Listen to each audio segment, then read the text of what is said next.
everybody, welcome back. I'm the Strategy Professor, and today we're going to do the support tier list for 13.1. So as always, if you enjoy the content, please be sure to like and subscribe. It really helps out a ton on the channel.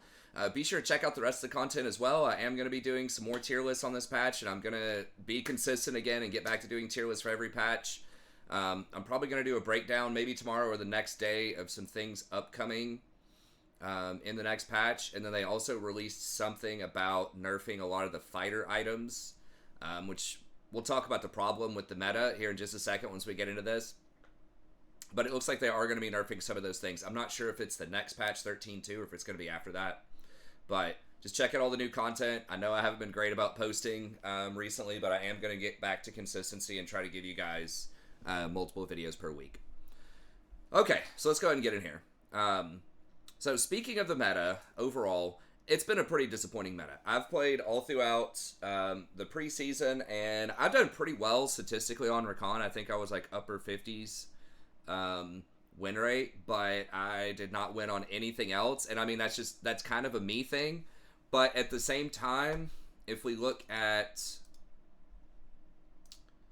analytics here, supports, right, and PDI, pick ban influence, there are not very many good supports, right? Like, there are very, very few that are 52% or more, which, I mean, technically that's balanced, right? You would want everything to be, like, in that 48 to 52% range. But when you look at, you know, some of the other roles, you know, you have several outliers. Now, it does look like a lot of things are kind of falling into that range, with just a few outliers, so maybe it's not as bad as it seems, but like something like Aurelia does seem really OP right now, but she does only have a 50% win rate, so, you know, like Fiora, a lot of people think Fiora is really good too. She's got a 50% win rate, so, you know, maybe it's more balanced than it seems, but it does seem like a lot of fighters are still, you know, really, really strong. Like Ravenous Hydra is still a great item, Death's Dance, you know, the usual suspects. And it just feels like a lot of these champions, you know, just have the capacity to 1v9, and there's just a handful of supports that can actually deal with that in certain situations. So you can just kind of hope that you also have good fighters on your team to kind of counter that out, or, and if that's the case, then you can pick champions that help enhance some of those 1v9 type of champions, or you can pick champions that can maybe help defend against those 1v9 type of champions, which is a lot harder to do. So I think a lot of the stuff that's really good right now is probably either going to be able to enhance something like the Irelia, something like the Hecarim, the Fiora, the Cassidans, you know, that kind of stuff that's popular right now. Or, you know, and some of the B and C list stuff here, or A and B, whatever, tier 2, tier 3 stuff, can be these lane dominant champions like Lux, like Heimerdinger, that can be pretty good with like Jhin and Caitlyn. They're both pretty popular in the meta right now. So you can just try to hard dominate your lane and just snowball and try to take over before those 1v9 champions come online. The problem is most of them come online on like one item. But that is a strategy. It does work. And I think in pro play, you're probably going to see more stuff like Heimerdinger that can push and get priority and dominate, and Caitlyn's probably going to be permabanned. Yeah, so I think the pro meta is going to be different than solo queue. But anyways, let's get in here. But that's just kind of what the meta is right now. It's you need to be able to defend against fighters or enhance fighters, or go for like hard poke lane dominance with a Caitlyn or a Jhin and just hope you can snowball the game. All right, so first up, it's Rakan. You know, he's just always number one in my heart, but he is actually quite good right now, and there are a couple of different builds you can do on him, and we'll talk about it. But his win rate is actually, especially relative to other supports, one of the highest it's ever been. So it is only like 51%, but you got to keep in mind, this is in the context of something like a Soraka being 50%, something like Janna being 51%. Like, when was the last time Rakan had a higher win rate than Janna? Probably never. So there's not a lot of other champs that are going to be higher than him. There are a couple, but he's definitely a lot more competitive, and that means he's very, very strong because he's really hard to play. I would say he's the second hardest support to play behind probably Thresh.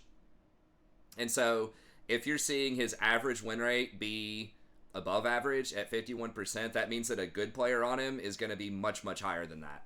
So what makes Rakan good right now? What's changed? Well, there's a couple of things. Number one, he's really versatile. So, like I said, the game is very snowbally right now. It's just kind of who gets the Fed, 1v9 champion going first. And so you kind of need something that can play defense really well, but something that can also has the ability to snowball and play from behind. And Rakan's just one of the most versatile champions out there, and there really aren't that many hard counters to him. And the counters that, like the soft counters that are good against him, aren't really that great in the meta right now. So just obscure stuff like Veigar, Poppy support, Morgana is not great. She just doesn't do a lot. Most of the high threat champions right now are AD champions, so, that shield's not going to do a ton in that situation. Rel does have a high win rate, but she's not played a lot. So a lot of stuff that's historically good against Rakan is pretty off meta. And, he's got the ability to engage. He peels extremely well. He stops burst. He can make a lot of plays with Ulti Hunter plus his ult. And he uses Radiant Virtue really well. So that's one of the new items from the preseason. If you haven't followed the preseason, I think I've got it pulled up right here. It's 3,000 gold, which I don't love. That is expensive for a support item. And it does have 3 components. This is going to feel a little weird. You're going to be sitting on like 600 or 700 gold, maybe at times. And you're going to want to buy, but then you're kind of going to want to save to be able to complete your Aegis of the Legion, potentially. So it does create some weird build paths, but once you get it, it's huge. So this percentage on it doesn't look insane. It's like 91%, but that doesn't account for all the passives. So it's just got a standard, just all the stats that you want, kind of tanky. And they buffed it, so it was bad at the beginning of the preseason, but now for 9 seconds, while Transcended, you increase your maximum health by 10%. So most fights are probably not going to last more than 9 seconds, right? So you're getting 10% max health. So like right there with this item, couple of levels, you got your relic shield or whatever, you're probably going to be at least 2,000 health, right? So that's an extra 200 health. That's extra, 500 gold. So, right there, I don't know the exact number. That's probably going to put it at like 110% for most fights. And you and your allies,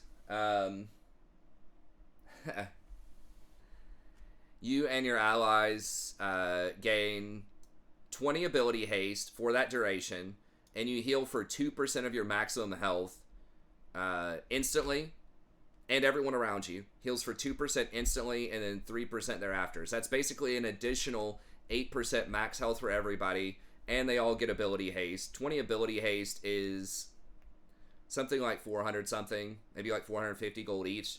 So that's like 2,000-ish gold worth of value just off the ability haste. That much healing, kind of difficult to quantify.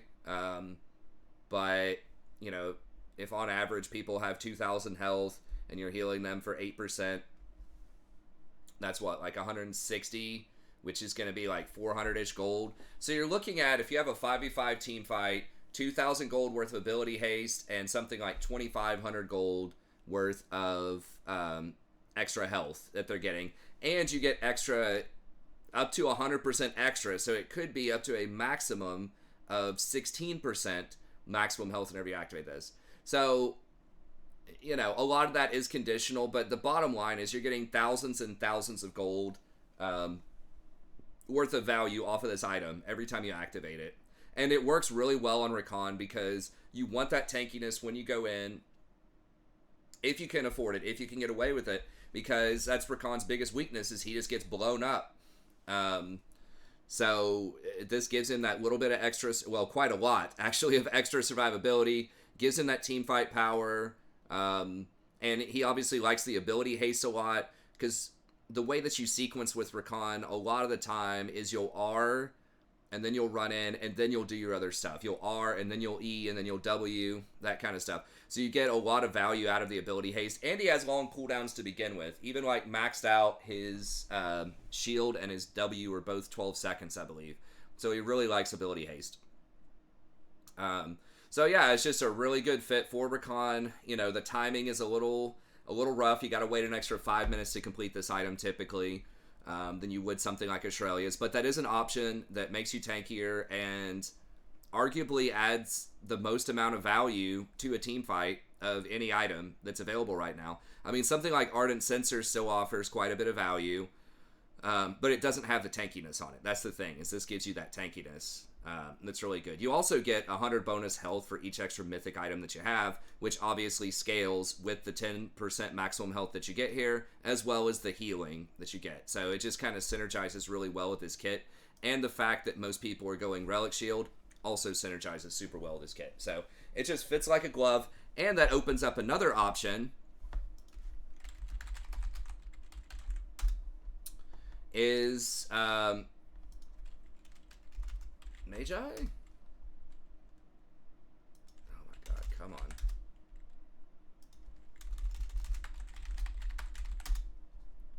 There we go.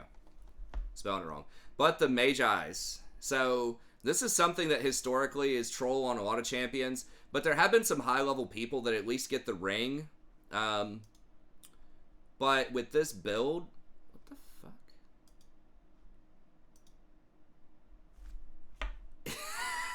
what? I clicked on the ring and it was showing me like some cleaning products.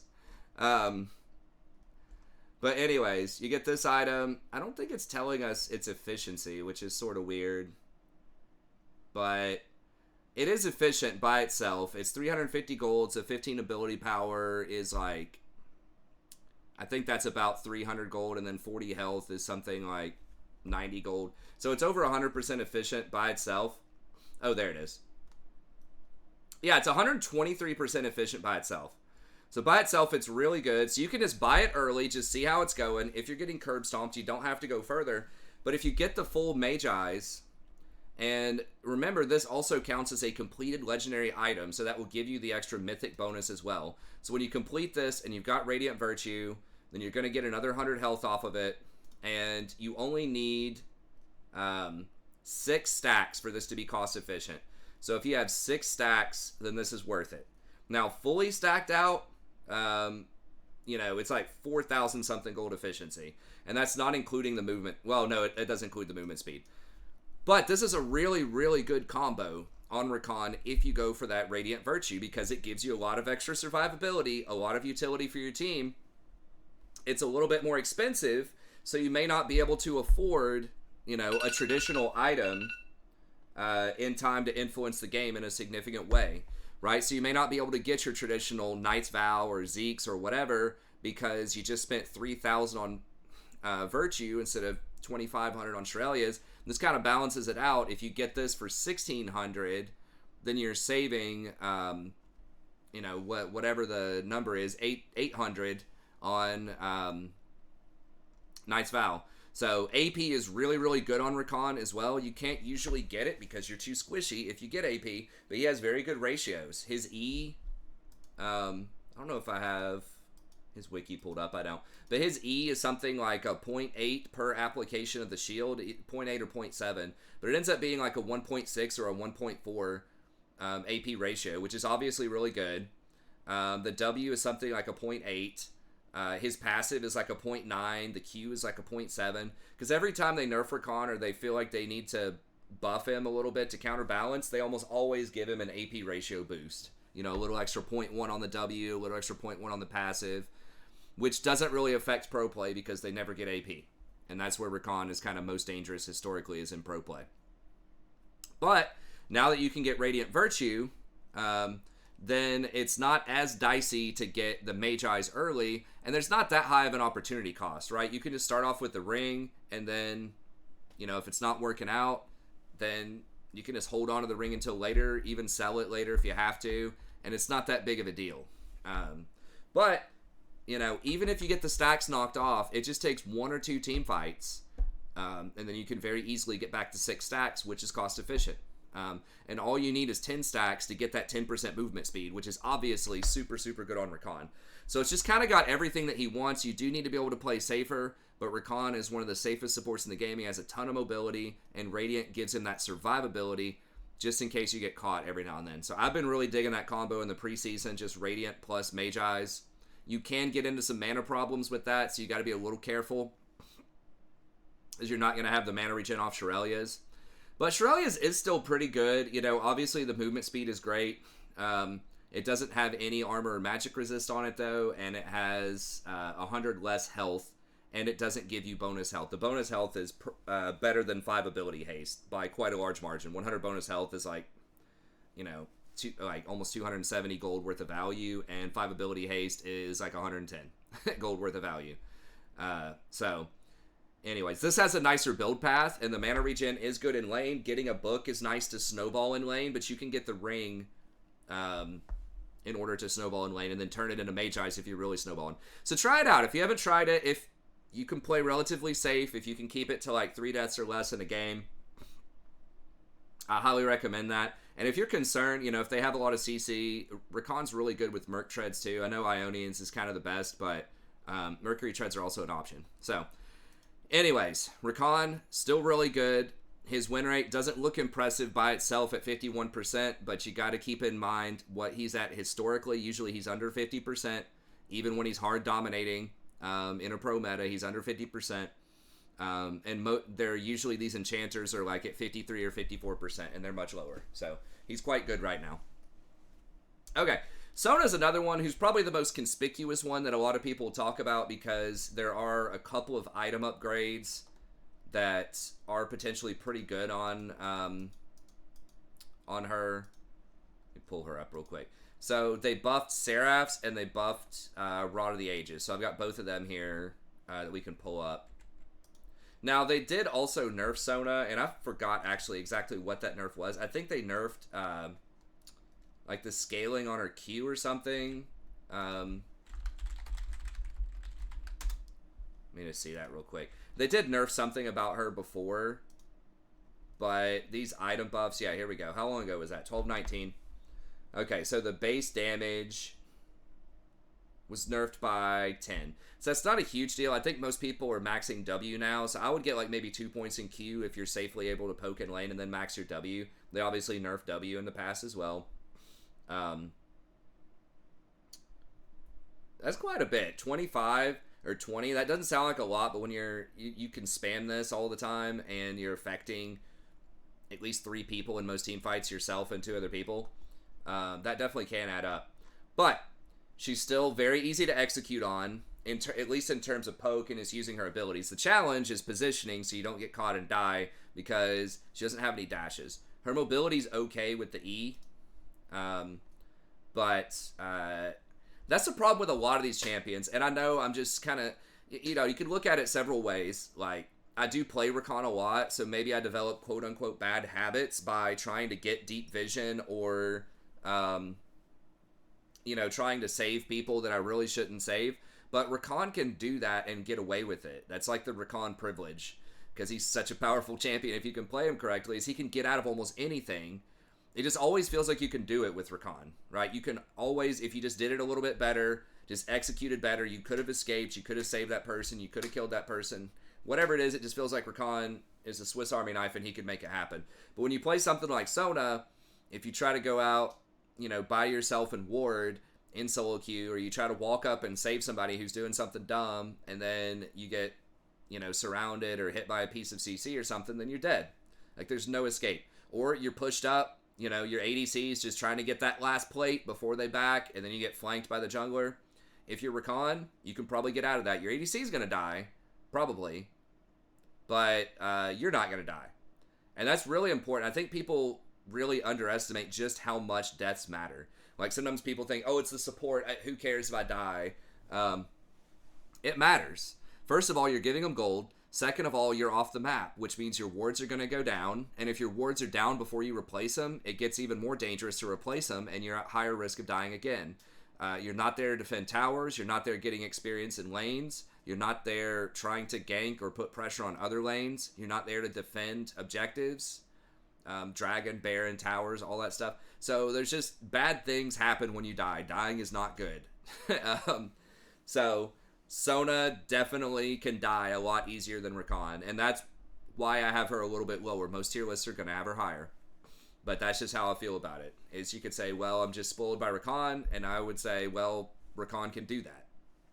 Other champs can't do that, right? It's like, yeah, that's the thing. Maybe you shouldn't be out that far trying to ward a Sona, but you could with Rakan. You could get better vision. You could make better plays. What Sona has on Rakan, though, is scaling.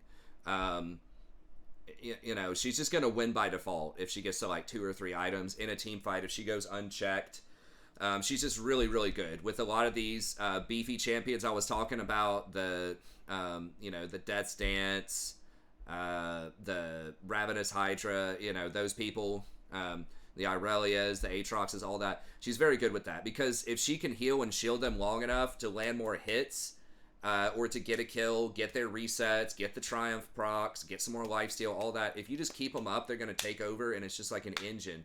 It's so hard to stop those champions if you can't burst them. And, Sona does a pretty good job of protecting them. And she has a speed buff with her E, so you can help people go in with that E. It's already really hard to kite those champions, but now it's impossible if they're getting sped up by Sona. And she has her R, which is a really good sort of just team fight, clean 1.5 second CC. So just a really solid kit for just hanging out, buffing people up. And she triggers stuff like really easily. Like her poke is okay in lane, but you can stack your Frostfang really easily, get a lot of early wards. You can stack Tear easily. You can stack Mana Flow Ban easily. So kind of some of the mana problems she's had in the past disappear. Now, the new stuff here, so with Seraphs, if you complete this, they've moved it back to where it gives you ability power bonus instead of ability haste, which is amazing. So now if you have like 2,000 mana, which is very easy to get if you're going tier, Mana Flow Band, and potentially Rod of the Ages with this, you might even have more. Now that is bonus mana though, so I don't think that includes your base mana. But you're still going to have quite a bit of mana. So if you have like even 1,500 mana, right, you're getting 2.5% of that. So that's going to be, something around like 40 extra ability power. So you're getting 120 ability power on this item, health, and now you get lifeline with it too. So if you would take lethal damage, 30%, or rather 250 plus 20% of your current mana. So if you've got like 1,000 mana in your pool, you're about to get clapped, you're going to get a 450 shield off of that just automatically pops up. You don't have to press anything. So that's like effectively giving you 400, 500 extra health pretty much in an all-in situation, which is, 1,000 gold worth of value. So very, very good, really high AP. She scales really well with AP. Like I said, she stacks this incredibly quickly. So that's a good item. Now, Rod of the Ages is a little cheaper at 2,800, and it's got a lot of solid value to it, right? So totally stacked up is 4,600 value. Even when you just buy it normally, unstacked, it's still 104% efficient, not including the passives. So, that's a pretty good proposition. Most support items, like Radiant Virtue, is only 90%, not including its passives. Now, its passives are huge value, real big value. But still, a lot of the stuff you're going to find, Shirelia's, I think, is something like 90%. The fact that the worst case scenario on this item is 104, and it only goes up from there, not including the passives, is really good. But every time you restore mana, or every time you take damage, you restore mana, and every time you spend mana, you restore health is really good. So it's almost Omni-Vamp-esque. But then for every 200 healing or mana, now I don't know if this is both, so if you restore 100 health and 100 mana, does that count? I'm not sure about that. But you gain 35% bonus movement speed over 3 seconds. So that's basically spending 800 mana. So that's a lot. So this isn't going to trigger a ton, but it might trigger like once or twice. Now, if you can stack this up, I'm sure it probably has a counter on it or something. I don't know. But if you can figure out a way to track the mana spent and you stack this up and then add a team fight, you strategically go over that cap to gain some extra movement speed, that could be really good. So that's just something interesting to play around. But even just the raw stats being 4,000 something gold is crazy. So in theory, you could go tier Rod. That is expensive into Seraphs. That might be a little too cute, but Seraphs is definitely really strong. And you can choose. Yeah, I mean, Rod has a high win rate. Look at that. it sounds expensive, but it's really good. And then what? Seraph's second, I think. So Rod, yeah, and then Seraph's has the highest win rate second. So it is kind of an expensive build. When I tried it out, I mean, we were losing the game, so that felt kind of bad. But you can go for the like treasure hunter in the red tree, just something like Zombie Ward Treasure Hunter, and that might help out a little bit with the cost. So it is expensive, but both of those items are incredibly strong on her. They synergize really well. Obviously, the mana off of the mana off of Raw to Age is going to give you extra bonuses on the Seraphs. The extra survivability off of Rod is going to give you more survivability with Lifeline. So they just work really, really well together, and they give her a ton of AP. So that's something to think about. You can still do Moonstone. I don't think it's as good as it used to be. It has been nerfed several times. I would recommend Shirelia's. The movement speed is really good on those meatballs, like I talked about before. Like, her E is good, but her E plus Shirelia's is really good. So, anyways, I think she's really good. The question is, can you survive without dying? Rod and Seraphs help with that. But if you can survive without dying, if you can play safe and you're going to have a team fight, a really strong team fight, then she's good. The only problem is, can you live? And is your team going to be able to make plays? Or is the enemy team just going to like run into you? Because she doesn't have great playmaking capabilities, and that makes it really hard to get back in the game when you're behind. So that's a nice thing with Rakan, is that, it just feels like you're one big play away from getting back into the game, right? If someone's just out of position or whatever, you can't win a clean team fight, but you can pick one person. Rakan's good at doing that. Just R, flash on him out of a bush, W, ignite, have your teammate, jump in with you and kill him. So he has the potential to do that. Whereas Sona, it's like, yeah, I guess you can like flash R or something, but it just feels like it's harder to do.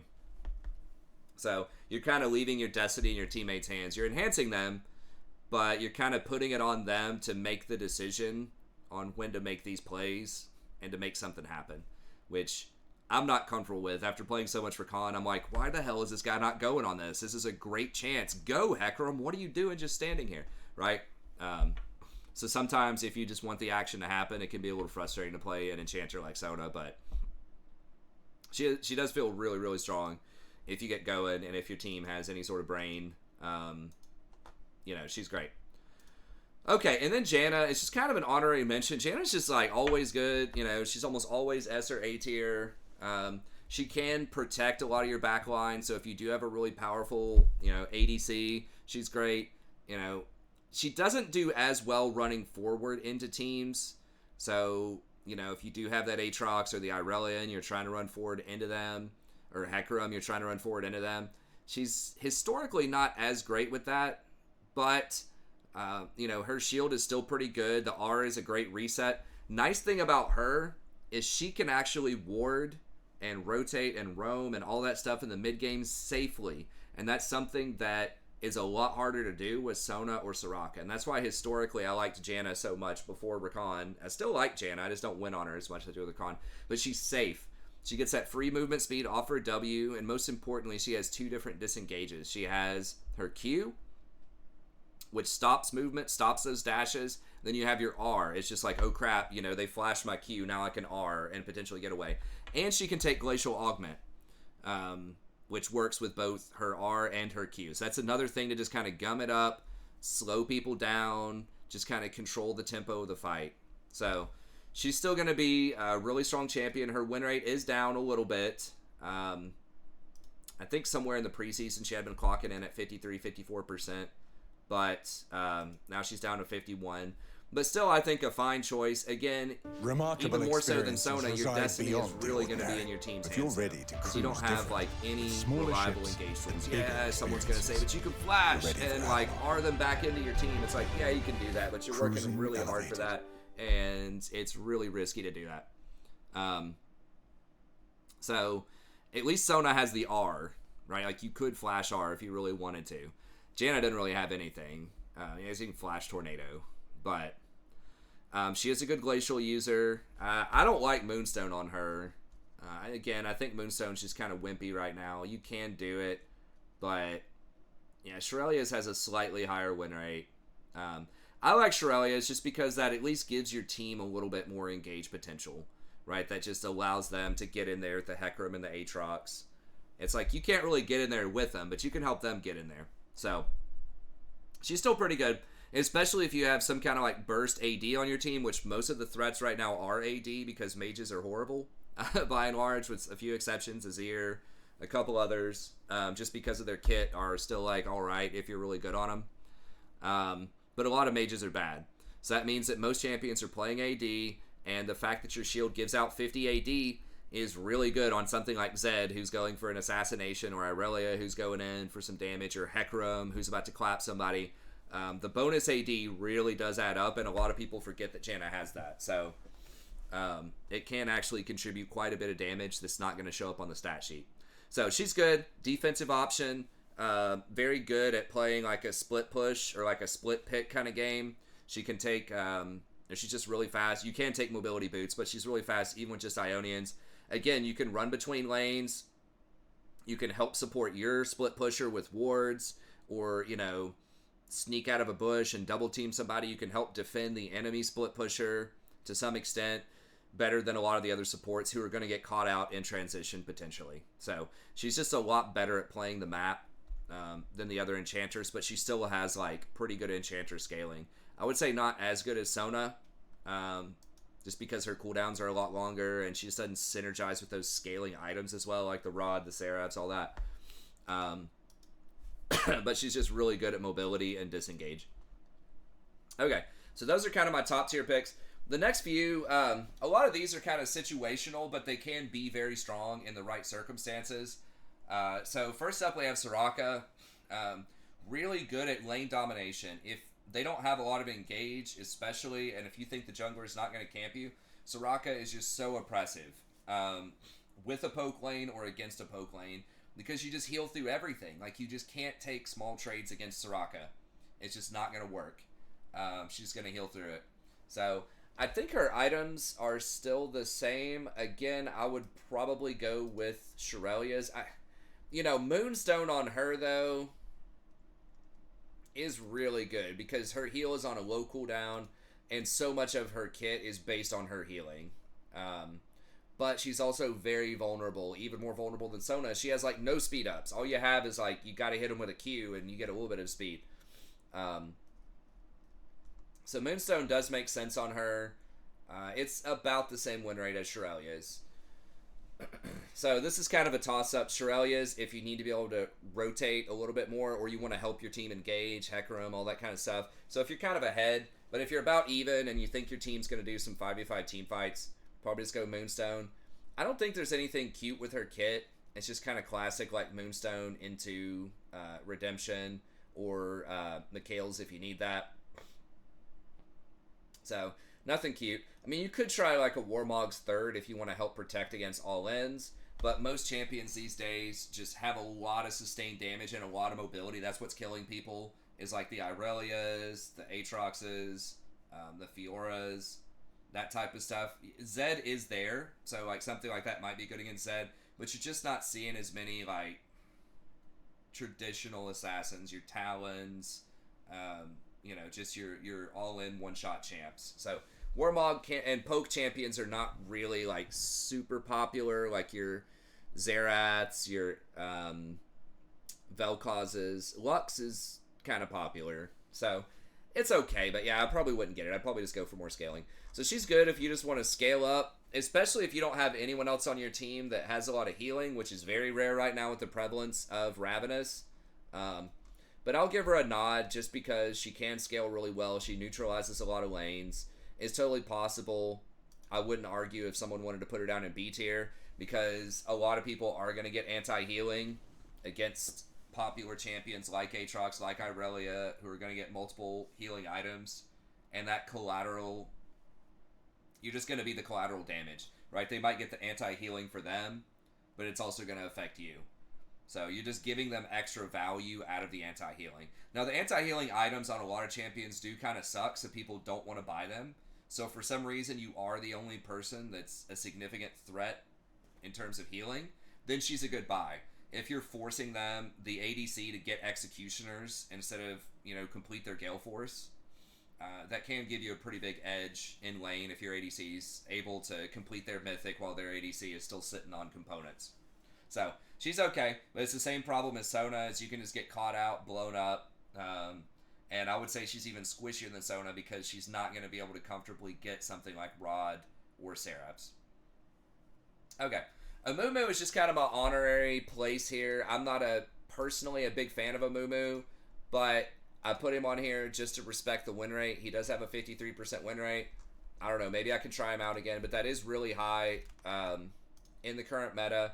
And he has like an okay pick rate at 5%, so it's not like he's a 1%er with a high win rate. Like, people are playing him, and they're finding success. So he's very aggressive early on. If you get those double bandages, they nerfed it, I thought, pretty significantly in the early game, but people are playing him a bit more here. Radiant Virtue, very good on him as well. There aren't a ton of champs that are in the meta that are like top tier champs that are using Radiant, but he uses it really well. You're really looking for someone that, proactively uses their ult. Now, his ult is on a low cooldown, but getting that cooldown reduction is good, for maybe getting in one more bandage. So he's okay. You can also go for this traditional Even Shroud. Now, this item, most champions aren't getting this anymore. There are a couple, but he's one of them because it stacks pretty well with his passive, which is going to make them take extra magic damage, and this is going to make them take even more damage on top of that. So just those multiplicative amplifiers there make Amumu a bit more appealing. Now, the downside is that, again, most threats right now are physical damage. There are a handful of magic damage champions, like Kassadin's coming back in. Some people are playing Rise a little bit more. So the buff to the mage items might shake that up a little bit. But it has been bruisers, mostly like AD bruisers. You see some like Diana coming in sometimes, but that does kind of lower the value on his passive a little bit. But all-in champ, does a decent amount early. Obviously, really good team fighting with his R. It does have a long cooldown compared to most other champs. Like Leona's got a 90-second cooldown on her ult at level 6. I think Rakan's is 130, possibly 120, and it's 130. So it is a bit longer, but it's really powerful, obviously, in team fights. So, again, I don't personally feel like I've seen that many Amumus just like take over the game in a really oppressive way, but he's there. You can get Glacial, like, it does hold people still, so it's more likely you can land the second Q, and so they'll sit in your tiers more, so I get that, but it feels to me like you'd be a little squishy, going for Ionians plus Glacial plus Even Shroud. It just feels like you're going to get blown up if you try to go in. So, I don't know. Maybe that's just me, but there's a lot of damage out there, and I tried to build similar to this on Nautilus and got clapped, and Amumu has even less defense than Nautilus. Nautilus at least has a little bit of a shield on his W. Amumu's got, like, this little wimpy, whatever, 7 damage reduction or something on their auto attack that's hitting you for, like, 400 or something. So, I don't know. He's okay. I'll put it up there out of respect. There are definitely people finding success on him, even though, anecdotally, I haven't seen it that much. Blitzcrank, and we'll move a little bit faster because I don't want this video to be too long. But I know it has been a while since I've done a tier list, so I do want to be thorough. Blitzcrank, good against Enchanters. I mean, that's it. Enchanters are very powerful right now. He pulls them out of position and one-shots them. And there's not a lot they can do about that if they get hooked. They can try to take something like Banshees. Most people are not going to do that.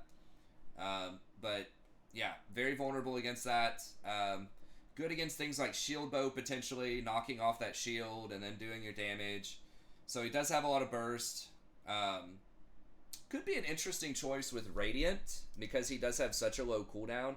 Radiant itself has a 1-minute cooldown, so you can't, like, spam Udyr's ultimate or something and just get Radiant whatever every few seconds, or like Elise or something like that. So, they thought of the cheese, but Blitzcrank, I think his ult does get below 1 minute. Um, yeah, it definitely gets below 1 minute, but it's going to be up a lot. So, that is kind of nice. You give your team that little bit of extra. It is a bit weird because you will have already used at least your hook by the time you activate the ability haste.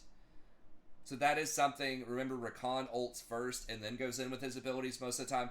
Blitzcrank is going to use his abilities first and then ult a lot of the time. So you're not getting as much value out of the ability haste. Similar thing with Thresh, right? If you were to try something like Radiant Virtue on Thresh, typically he's going to open up with a hook and then a flay and then ult.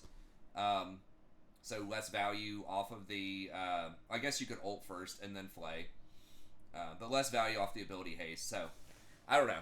That's maybe a cute option. You can do Locket. I saw a meme video of someone doing like Proto Belt and one-shotting people, but, it does have a high win rate at 57%. I've thought about AP on Blitz, like some kind of AP burst build. I think I was trying out this Night Harvester. So it's cute. I mean, Radiant's got a 61% win rate. Now, the sample size is lower, but that's still 1,500 games. I mean, for real, like, this item's really good if you have a champ that can use it. So, maybe that's the play. Radiant Blitz. Frankly, it doesn't matter about your items that much. Like, you're probably, if you land the hook, you're going to one-shot them. If you don't, it's bad. Now, there aren't that many hard tanks out there, but there is a lot of mobility, so if people see you, it's going to be easy to dodge the hooks. Enchanters don't have that for the most part, except for Khan, if you count him as an enchanter. So, yeah, he's just kind of a counter pick, but not great against tanks, not great against high mobility champions. Your Ezreal, Vayne, Lucian, Tristana, Sivir, most ADCs that people would want to play. But situationally, he can feel extremely powerful if you land all those hooks. Okay, Lulu, specifically with Zeri. I think they're nerfing that next patch, but that interaction is incredibly powerful. You're seeing that all the time with pro play. She's still really good with Kog'Maw, really good with Twitch. Anything that's going to be hyper-scaling, so has some kind of on-hit effect that's really strong. And this works really well with protection. Lulu is very good against engage. A lot of the supports and other champions aren't hard engage champs, but getting that burst protection of the R is very good against things like Rakan, or Thresh or Nautilus or Leona, because they try to go in and then, Lulu just presses R, knocks up the person. If you press R correctly, you can actually stop a lot of engages because it's a knock-up. So, like, if Rakan's going in with his W, for example, if he doesn't have his ult ticking, and he's about to knock up your person, as soon as he gets there with the W, before he starts his upward motion, you press R, knocks him out of it, the knockup doesn't happen. I know that because good Lulus do that to me all the time, and it sucks. So, Lulu very good against Rakan, and then she just polymorphs, whoever the threat is, and just pretty much resets the fight. So, it's incredibly hard to assassinate someone through Lulu. Now, she is vulnerable to poke in lane, so if you're up against something like a Dinger or a Lux, we'll talk about them in a second, maybe even a Soraka, Caitlyn, Jhin, a lot of those types of champs, then she could struggle a little bit in lane. But she is really good. You slap a Shirelia's on her. I wonder, can you do Radiant on her? She does have a low cooldown on her ult. It is a little goofy, but it would help her from personally getting blown up. I'm kind of curious. Maybe I'll try that out if that's a thing or not. Win rate, obviously not looking great. And, a big problem with Lulu is her range. So, no, Radiant not looking as hot on her. I mean, she really kind of does want utility items. But, like, stuff that gives attack speed, like Ardent Sensor and things like that synergizes with her W. But it's her range. So, her E is only 650 range, so you have to get pretty close to shield him. Your R is, like, 1,000, so it's got, like, decent range on it. I think it's something like 1,000. But, like, your Q basically doesn't do anything later on. I mean, Rakan's doesn't either, I guess. But, she just has really long cooldowns. Not great scaling in terms of AP. I think her shield is only a 0.5. Her ult's like a 0.5. Her shield might be a 0.6. But it's kind of low scaling on her defensive stuff. It's really just how much value do they get off of that on attack, picks, damage, and your whimsy if you get to use it offensively, where you give them the movement speed and the attack speed. So, good situationally. Again, Zeri, Twitch, Kog'Maw, definitely see Lulu. Other ones, maybe less so. Struggles against enchanters because they're just going to outscale her a lot of the time, unless they just have some garbage scaling ADC like an Ezreal or something, and you've got Kog'Maw. Then maybe it's okay. But Zillion is another one. This is the highest that I've ranked Zillion, but my God, is this champion annoying to play against in this meta, because you get so much, and I don't even know what my win rate is against him. I think I still win against him a decent amount. But in the mid game, man, this thing is annoying because you get so much value out of that GA that you give somebody, right? Because it's so hard to kill these clown champions anyways. It's like Irelia with 3 items, or Fiora, Aatrox, Hecarim, all of these champs, have 6,000 effective health, do all of the shields, all of the healing, damage reduction abilities, all this crap. It takes so much to kill them, and then Zillion just brings them right back. You've already used all of your cooldowns, all of your resources to kill them. So it's just really oppressive if they have one of those 1v9 champions that gets ahead. And he gives a lot of movement speed, so he can help the Hecarim and all these other champs get in there. So historically, I've heavily favored Lulu over Zillion, but I think right now Zillion might win out a little bit more, just because he offers even more protection with his ult, and he gives more movement speed, potentially with his E. So he doesn't have the same hard CC and scaling that Lulu does, in terms of he doesn't give picks, he doesn't give extra attack speed, that type of thing. But the movement speed and just the GA enough is really strong right now. You can get an AoE stun, the double bombs and stuff like that. It's cool, but just the revive, gives him a lot of power right now. And you got Maokai. He's pretty good. There's a couple of different builds on him. I think Radiant is probably good on him as well. The tank build, I believe, is favored right now. Has a high win rate. A lot of people are still going to be getting the what is that? The thing that gives you the movement speed when you stack it up. I wanted to say something of the mountain, but that's not it. Y'all, Dead Man's Play. There we go. I know y'all are probably saying it in chat. Got my senile old man brain going on here. Look at that. I said senile, and literally it's showing me 2 seniors here. Come on, man. Come on, Google. Spyware is just too fast these days. But do not do First Strike. I tried this before. It has a high win rate. It's horrible. Do not do First Strike. Pick something tanky, or probably Aftershock. Is that what people are doing? Or at least Guardian. Aftershock, yeah. Especially if you're doing the tank build. If you're doing the AP build, maybe Comet or something. But the tank build's a bit more popular. So Dead Man's Plate is really good on him. I forgot they took the price down by 100 gold. But the big thing with Maokai is range. So he has a really nice kit. It's a point-click CC that they really can't dodge. It gets through terrain. It gets through, it still stays on him through flash, mobility, all that stuff. It's really good.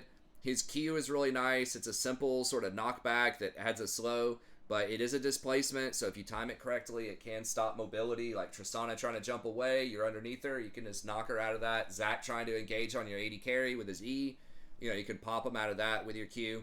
So it's got a lot of utility, pretty high skill cap in those situations to use it correctly, but it is possible.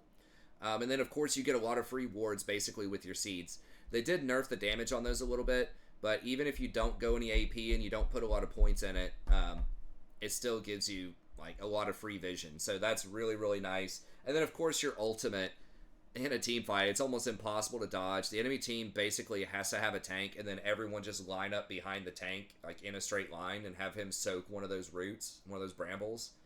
People are not going to do that in solo queue under Diamond. So, really, really good kit. I might consider trying him out again. But yeah, I am kind of curious about Radiant. It looks like it's about as good as Deadman's or Even Shroud. Even Shroud is cheaper. You do have lots of mobility or immobilizing effects. Literally every single ability well, not the E, but 3 of your abilities can do that. So you're going to have a lot of uptime, and their AoE. Like, technically your Q can hit multiple targets, your R can hit multiple targets. I guess the W can't, but you can get a lot of uptime on a lot of champions with this in team fights. So I could definitely see it. What I was going to say is the range is very low range. It's like 500 range on his W. So it's a great engage, but you just can't get to people a lot of times. So Dead Man's Plate lets you close that gap, do some damage, a little bit of extra damage on the auto attacks. So it's pretty nice. So historically, it does not have any ability haste on it, which kind of sucks. But it's nice health, nice armor, not a mythic, but it's all right. And then after that, you kind of have some choices. I guess with people like Demonic Embrace, it is good, especially if you're going for the AP build. Can be a little squishy, but yeah, there are several good options. But yeah, the tank version just seems to work a little bit better because there's so much damage out there. You just kind of want to be a CC machine. The E, the poke off of the seeds, the historical, go in something like Leandries and a demonic or whatever. Like, it's just not bad. It's good. It's like 53% win rate. But in my experience, in the lane, it's a little awkward because most people with a brain are not going to just stand next to the bush and get hit by those seeds. And then later on, so many champions have lifesteal that it just feels like even if you poke them in a lot of situations, it just doesn't matter because they're just going to lifesteal it up anyways. Now, when they nerf lifesteal, either in next patch or the patch after that, maybe this gets better. But versatile champion, lots of different options. Rod could be interesting on him, but it looks like a lot of people aren't doing that. Okay, so Maokai, fairly versatile, interesting champ. And then just a few more here. We've got Lux. Not a lot new on the Lux front. I think she is good with Siege champions, which were very popular in the preseason. They've kind of fallen off a little bit. You're still seeing some of that. But like your Caitlyn, your Jhin, that type of stuff. I'm seeing more like Samira as being very strong right now. It's kind of like dive champions. But Poke is still pretty good. They're pretty popular in lane. And she works really well with that. I mean, it's just obnoxious. Like, Jhin plus Lux is just gross. Because, like, you know, obviously Lux lands the bind, and then Jhin can W from a million miles away, even if he's not close. And then they both open up on you with their ults. It's just a really nasty combination. And then Caitlyn, if she's close enough and has a brain, which is questionable. For some reason, Caitlyn's just don't like to trap. They just will not trap combo you. Like, Platinum and lower Caitlyn just won't do it. Like, you land a bind right in front of them with Lux, and they just, like, throw a Q or something. Like, they just don't even try to trap them. But if they do combo a trap with your Q, it's big damage. Really big damage, especially early on. So, really good in those situations. Nice poke with her E. Pretty good vision control later for a squishy champion, which is nice. Not quite as good as something like Maokai, but it's, you know, a lot better than a lot of other mages, so she's good. And the problem is, it's just like later on, your poke doesn't matter, kind of like I was talking about with Maokai, and unless you're just absurdly ahead, you're just not going to kill anybody with your all-in. Like, everybody's going to have 3,000 health, lifesteal, 1,000,000 shields, 100 plus magic resist, just due to the nature of all of these, like, stupid fighter items that are out there. So you just don't do anything late game. Like, I feel like you don't have enough CC. Like, you got one piece with your Q. Your R is basically just, you know, burst damage. And it's not even that high, like, compared to some of the other stuff out there. So she's okay, but you really need to pair her with a poke champ. And then Dinger, I expect to see a lot more Dinger in Pro. He is kind of the poke lane dominant champion of choice. He does have quite a bit of utility, so your turrets can block engages from, you know, stuff like Nautilus, Pike, Blitz, that type of thing. He does get a lot of free push with the turrets in lane, which is very mana efficient. So you're almost always going to have priority. And then later on, I think he's one of the better champions at doing massive damage to bruisers, because you just put out your big cannon and it just does a lot in team fights. Now, I will say, if the jungler's there, the jungler can smite your big cannon. And I don't remember how it scales, but it's pretty easy to kill if they smite it and someone hits it with an ability, so that does suck. You do have all-in potential if you land your stun grenade and then do an empowered missile barrage, but it's kind of a similar thing with Lux. I had an okay win rate with him for a stretch in like November or December in the preseason, but after a while, it just feels like late game I'm just not doing anything. Like, unless you're really fed, like, unless you have Leandries plus Demonic, and even then, these champions have so much HP and resistance and lifesteal, it just feels like you just can't do enough damage to him. So, he is okay. He is very good at dominating. It is a bit harder to get value. Like, you can poke with your missiles, with your W. You can try to land a grenade. But it feels like it's a lot easier for someone like Lux to poke. Like, her E is virtually undodgeable if you aim it correctly. So he's okay. He's good in, like, coordinated pro teams, but he's just okay in solo queue. And then the last few here, Leona is still really good engaged, but again, as I keep saying, it's just really hard to blow people up. She does have a lot of CC, but you are going to be in danger going in, and you're probably going to get blown up. So she is okay, but it just feels like her positioning is just so difficult. Like, if you're going in and you can't get back out, which is what happens a lot of times, it's really easy to bait her on ganks. There's a lot of mobility too, so a lot of champions, whether it's Gale Force or just some dash in their kit, probably going to be able to dodge your ult. Now, it is a low cooldown though, but she's okay. I think she's one of the better all-in engaged champions. Those champions just aren't meta right now. I would definitely play her over something like Nautilus or Thresh right now, though. Zyra, okay poke mage. I tried to play her the other night. It felt really bad. Like, she has very long cooldowns. I think her E is like 12 seconds, her root. And then really, you're not doing any damage if you don't have a plant.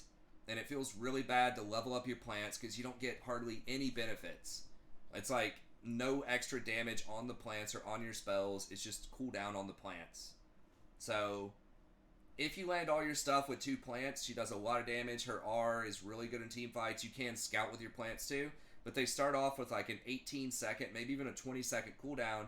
And if you're putting points in the W to lower that cooldown, that means you're not putting points in your Q or your E, which are your actual damage spells. So I think she needs a soft rework to, you know, give her access to more plants. Like, you do get random plants off of your passive, and if you get a kill or an assist, you do get an extra plant stack. So they've tried to help it out, but I would just like to see maybe less powerful plants, but more of them in some way or capacity. Because I think that's what makes her unique and interesting, are the plants. Okay, Brand, he's okay. Like, if the enemy has a bunch of melee units that are all going to bunch up, he can be good. Just, I don't know. He's just going to get flanked and murdered in most fights. But he does have a lot of guaranteed value. Even if you get blown up, if you just press R and everyone's grouped up, it's still probably going to do a lot of damage. So, he's okay. Nami, still really good with Lucian. Okay win rate with everybody else. Gets outscaled by other enchanters. They're just going to have better ratios than she does. She can still get flanked and blown up. You do have your bubble and your R to kind of protect you. People with mobility can play around that to some extent, but she's alright. I mean, I wouldn't argue with someone if they want to put her in A tier. She's okay. I think she's a little more situational. Seraphine, they have nerfed her over time. I think they nerfed her W. But she can still poke fairly well. It's kind of long cooldowns on her abilities, but really powerful team fighting ult if you're able to land it. So she's okay. Bard, alright. Bard's problem is just items are just always kind of weird on him. Because a lot of his abilities just don't scale with anything. Like, his ult just like has 0 scaling. I guess like ability haste, so you can use it more. His E, you know, has 0 scaling, so that's kind of weird. Hi. So he's alright. If you make a lot of plays with your R, he can be a good champion. I think a lot of people are going like Dead Man's Plate, similar to Maokai, just so you can kind of get around the map, maybe try to make some plays.